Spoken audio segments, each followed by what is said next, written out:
In this segment, we're going to take a look at the outside of the computer. We're going to look at both a desktop model and a laptop and kind of look at the ports and the basics of the outside of the PC before we start tearing it apart.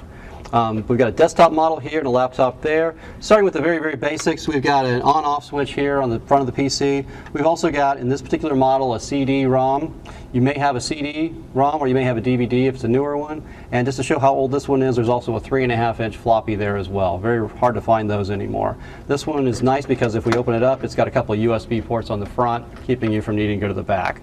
Now let's swing it around and take a look at the back of it. You'll see that we've got a couple of USB ports down here. We've also got an RJ45 jack here. That's used for the network.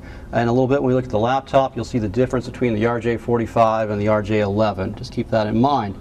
To the side of it, you've got the connectors for the mouse as well as for the keyboard. The keyboard is always going to be the connector closest to the outside of the case. In this case, it's the bottom connector and the mouse is on top. If these were side by side, whichever one was closest to the outside would be the keyboard connector. To the side of that, we've got the parallel port, and then we also have two serial ports. Over on this side, we have the DB15 monitor connector as well. You'll always have a 15-pin monitor connector.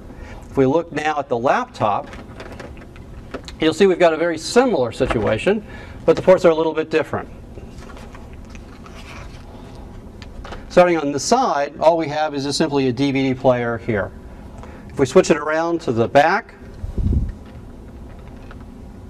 on the back we've got our USB ports, two USB ports, and here this is that RJ45 network connector.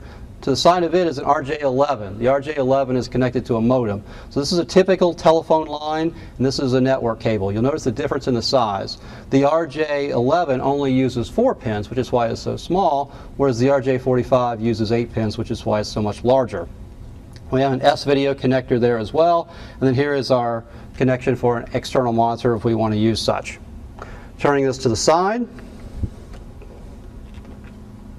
you'll see that we have 2 more USB ports, showing how popular it's become that you need so many different connectors for that, as well as our microphone in and our headphones out jacks. To the bottom of that is a flash card port, so we can insert a flash card there.